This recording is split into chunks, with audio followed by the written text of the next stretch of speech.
Hello, and welcome to Land Use and Planning. I'm Howie. And I'm Beth.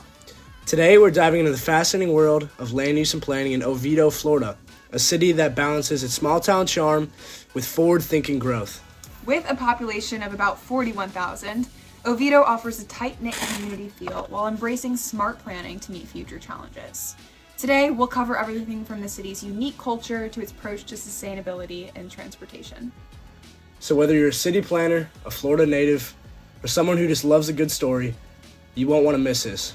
So let's take a dive into what makes Oviedo such a gem in urban planning.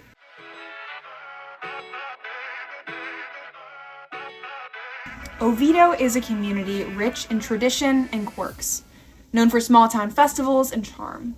It's a place where neighbors know each other, the communities are walkable, and chickens roam freely downtown, a beloved part of the city's character. These traditions have created a sense of community even as the city, my hometown, and I have grown up together. I think chickens are part of what makes Oviedo such a cool place. Oviedo's mayor is a fan of chickens. We have hung on to the agricultural roots in the form of these free-roaming chickens. There are chickens here and there near the Oviedo downtown area, have been since the 80s. Meet Mayor Megan Sladek, a proud Oviedo native who emphasizes it as the greatest place ever. My name is Megan Sladek. I was born and raised in Oviedo, left when I graduated from high school and thought I would never return, but as soon as I did, I realized Oviedo is the greatest place ever, so back I came. It took me about 8 years to get here though. So went to Indiana for a season, then lived in Boston for a while, ended up traveling around to different places in the world a bit, and so it's good to be home.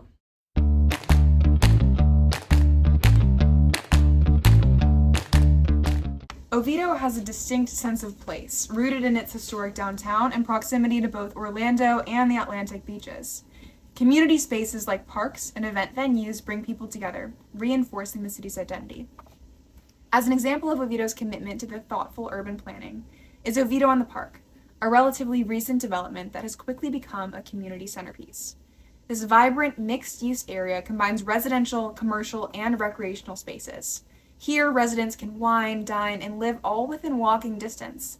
The result is a lifestyle that is uniquely connected and convenient. The proximity of these necessities, like shops and services, not only reduces the need for car travel, but also creates a lively communal environment. So smart growth is what people do in the absence of zoning and the absence of government subsidies. And it doesn't really happen in the United States anymore because we shifted to this car-based mentality and a lot of federal subsidies to make roads and infrastructure in general. So we're part of like the biggest first-time human experiment in growth ever.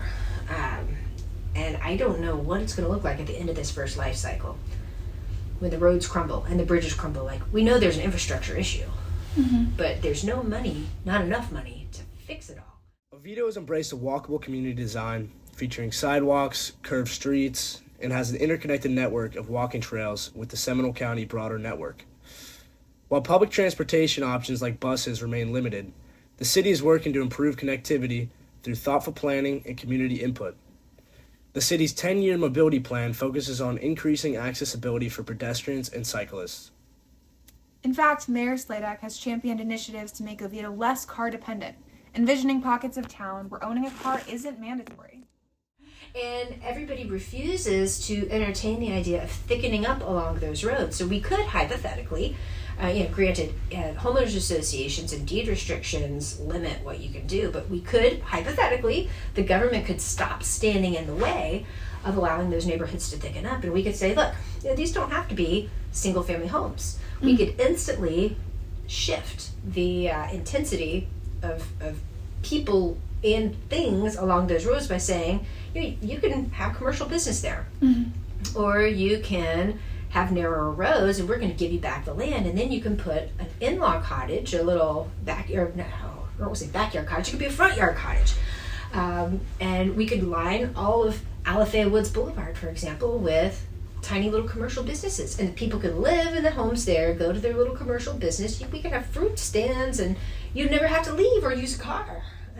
Creating a walkable city isn't without challenges. Pushback from residents accustomed to car culture highlights the difficulty of reimagining urban spaces. Yet projects like Oviedo on the Park demonstrate the potential for blending modern infrastructure with community needs. It's change. People cannot conceive of a universe in which we operate without getting in a car every single day. And I can conceive of this because I don't get in a car at least 3 days a week. But it is hard in a place that is designed around the automobile. Okay. And is that the main pushback you've gotten from citizens? That for everybody. Yeah, like, I'm old, I can't walk, I'm this or that. I'm thinking, well, you gotta start somewhere. We have to have some pocket of town where it's not mandatory to own a car to be able to live. And we kind of have that with Oviedo on the Park, but we don't have groceries that close. You still have to walk about half a mile to get to a grocery store. Maybe 3/4 of a mile. It's not undoable. It's a hike. It's across 2 major highways to get there. Right. To manage growth sustainably, Oviedo has adopted compact building designs, including townhomes and mixed-use developments with residential units above commercial spaces. This approach increases density without sprawling into undeveloped areas. Mayor Sladek highlights the benefits of using existing infrastructure rather than expanding road networks unnecessarily. Yeah, so in Oviedo, what I've been saying for a long time is I don't want to build any more roads. We need to develop where we already have the existing infrastructure and quit building new stuff. So we have been doing that, and it makes people really sad because the American dream is to live on a 1/4 acre lot in a dead-end subdivision with a big, long road that nobody but you uses. And that's just not fiscally sustainable. In Oviedo, we are spread out over 16 square miles, and we have 319 plus lane miles of road that just the city of Oviedo owns. That doesn't include 434, 426, and these state roads and county roads that run through the middle of us. So we have enough to go from here almost to Washington, D.C. if we made a single lane road. That's a lot of roads for our little community to own and be responsible for paving.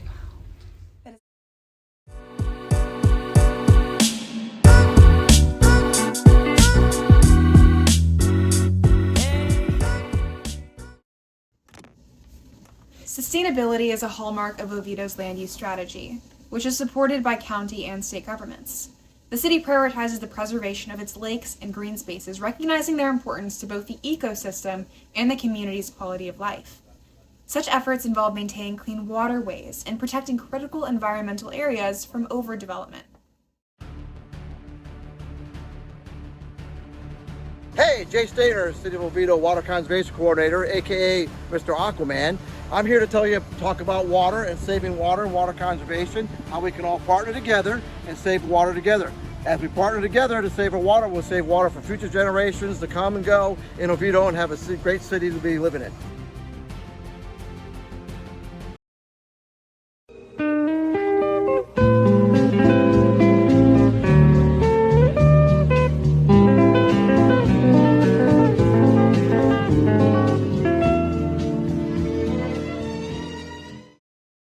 Another hallmark of Oviedo's planning process is its inclusive approach.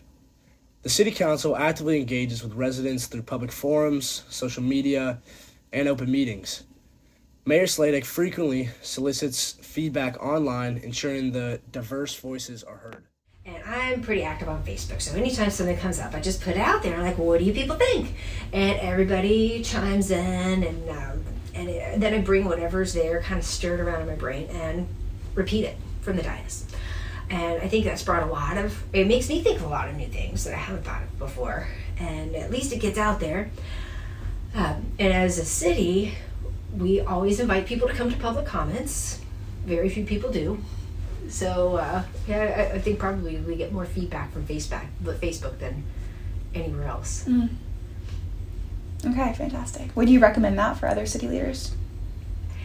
Yes, but it has to be done in a way where you can capture the public records if your state or city requires that.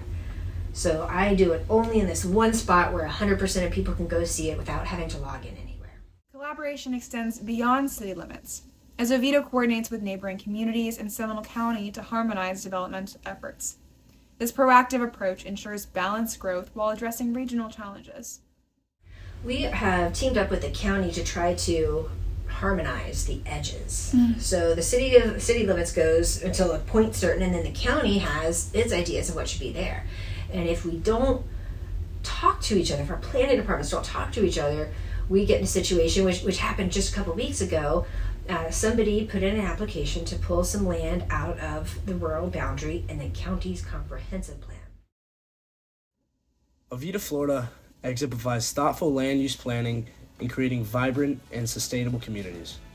By blending tradition with innovation, the city is navigating growth while preserving its unique character.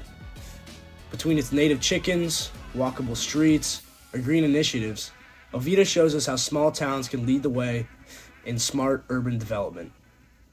Thanks for tuning in today, folks. We hope you learned a thing or two, and we look forward to hearing your questions.